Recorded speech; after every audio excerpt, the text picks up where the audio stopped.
Because this was supposed to be coming out to PVOD at day 45, but they pulled the rug out just today and said, never mind, 35.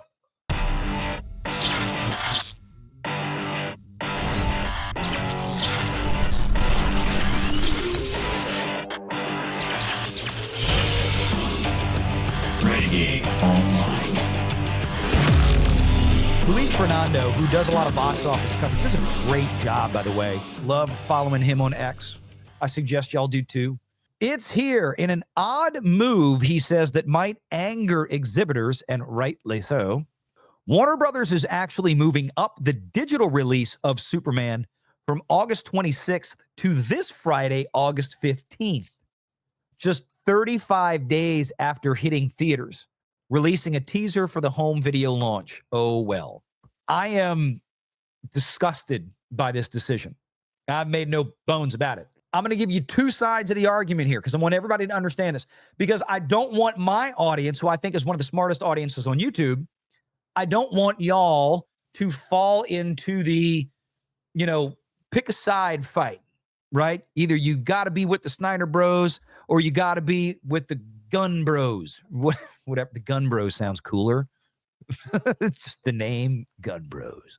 It's a new channel, Gun Bros. There is a happy middle ground here, and there's ways that you can intelligently inform people that there are two sides to this coin. And again, I'm going to show you the difference. Well, Valiant, you never say that when it comes to Disney. There's a difference. First of all, I've applauded Disney. I guess since I brought that up, I've applauded Disney in recent months because they've been extending their windows. Lilo and Stitch is, I don't even know if they've announced. Maybe they just announced Lilo and Stitch for PVOD. And it's been, Lilo and Stitch has been out since May. So that movie's been out like 3 freaking months. And I think they maybe just made a PVOD announcement, premium video on demand. Now, remember what PVOD is. It's not streaming. We're not talking about streaming here. It's not going to HBO Max. Not yet. It's going to PVOD. It's going to digital, meaning that on Friday this week, you'll be able to go to iTunes or Amazon or Movies Anywhere or whatever you use, okay, to buy digital movies. You'll be able to go online and you'll be able to purchase a digital copy for, whatever, $25. You'll be able to rent it for $20, something like that. Don't say it's going to streaming. It's not going to streaming. It's going to PVOD. It's going to digital. I don't think they've made an announcement yet for physical media, but I suspect it'll probably be about 30 days after this. I'm not a fan of them pulling the trigger this early. However, this has been Warner Brothers' MO now, is 45 days, and then it's on PVOD. And I think they've done that for damn near everything this year. And I think last year. 45 days, and it's going to PVOD.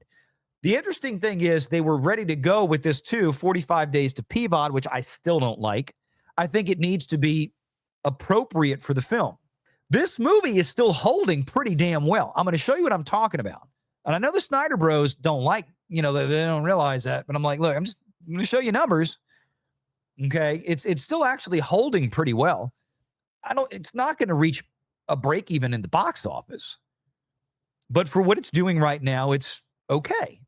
Still not going to make money in the box office, but I think this is what leads into this conversation here, is they look at it like, okay, it's still holding well. It's dropping Monday over Monday consistently like 40%, low 40s.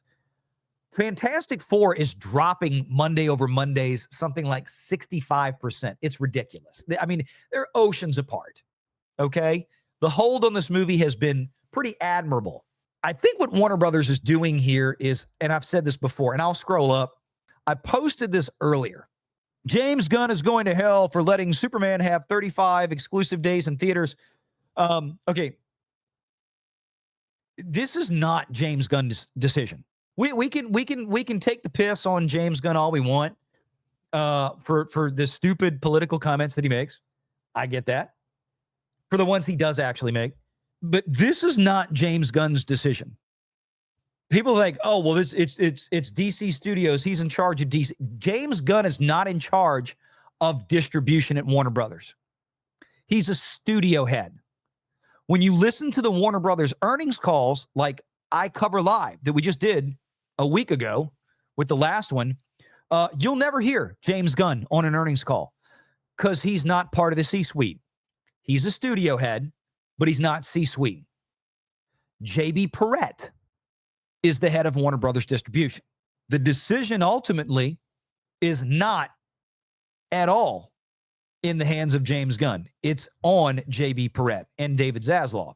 They're the ones who exclusively have the authority to do this, period.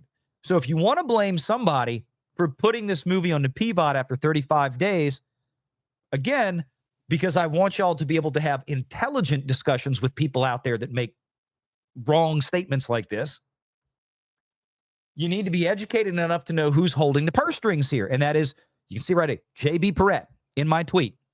J.B. Perrette is on the earnings calls with David Zaslav sitting right next to him. You got Gunnar, the CFO, you got David, the CEO, and you got J.B., who's head of distribution at Warner. And I don't happen to agree with J.B. Perrette here, but here's the other side of the argument. Clearly, Warner Brothers has their reason they're doing it. I don't think it's for the reason the Snyder Bros are trying to say that it is out there. I think they're dead wrong. But I can tell you what I think is going on inside Warner Brothers. You got to remember, Warner Brothers, not only do they have their own, their own system like with HBO Max, which this is not going to yet. Warner Brothers is also one of the few studios left that actually produces their own physical media. We've talked about this before. Warner Brothers is one of the few that they have their own in-house physical production plant under Warner Brothers, as opposed to Disney has to shop it out. Sony makes a lot of their stuff. They don't. They're trying to get Sony to do more of it. I think they just entered into an agreement with it.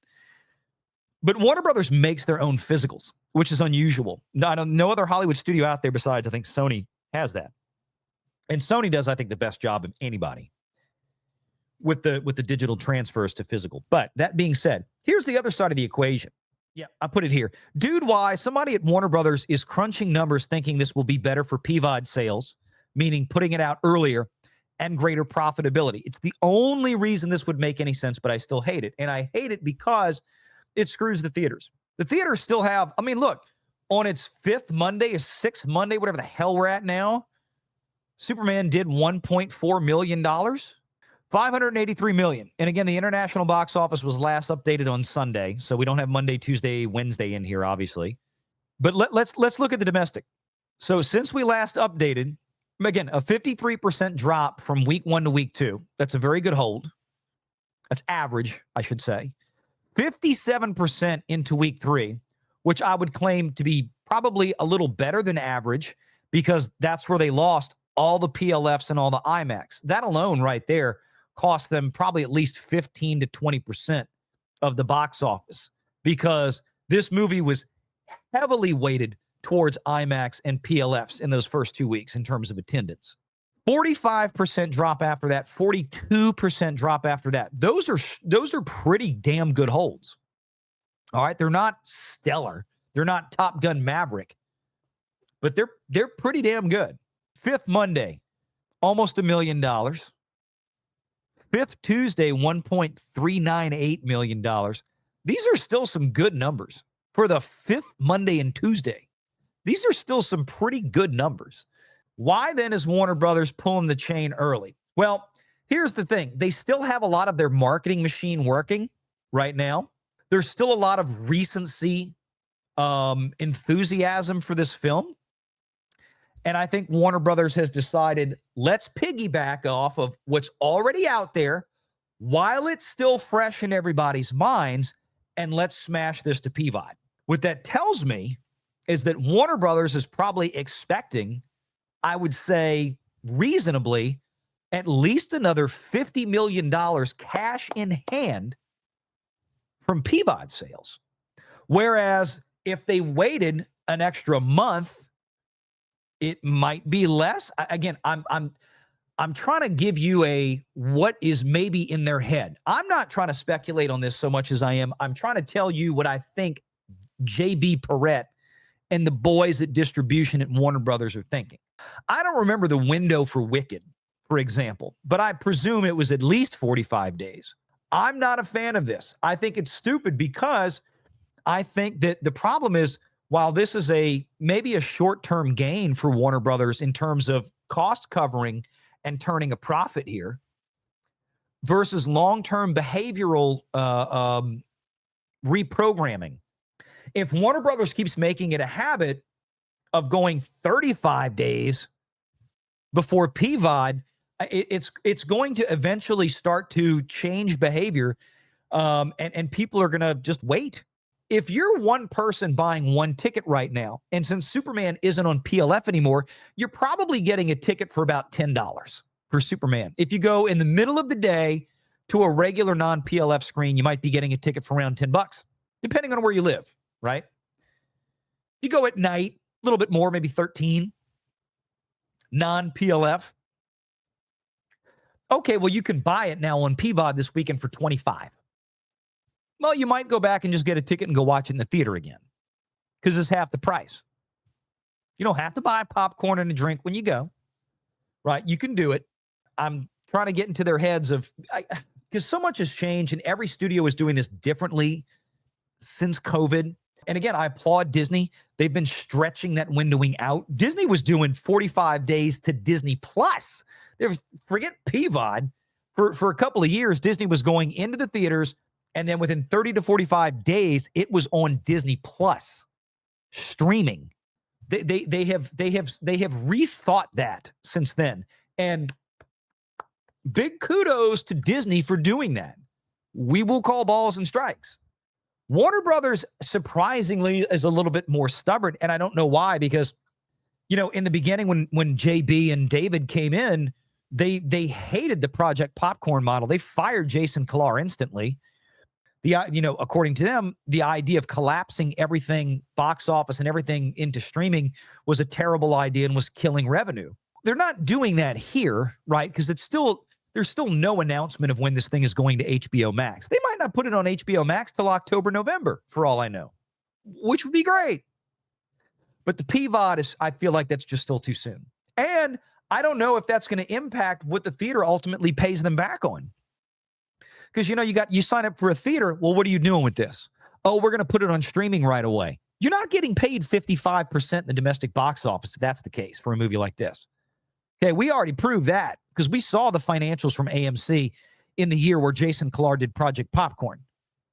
Warner Brothers wasn't getting anywhere near half even back in the box office that year.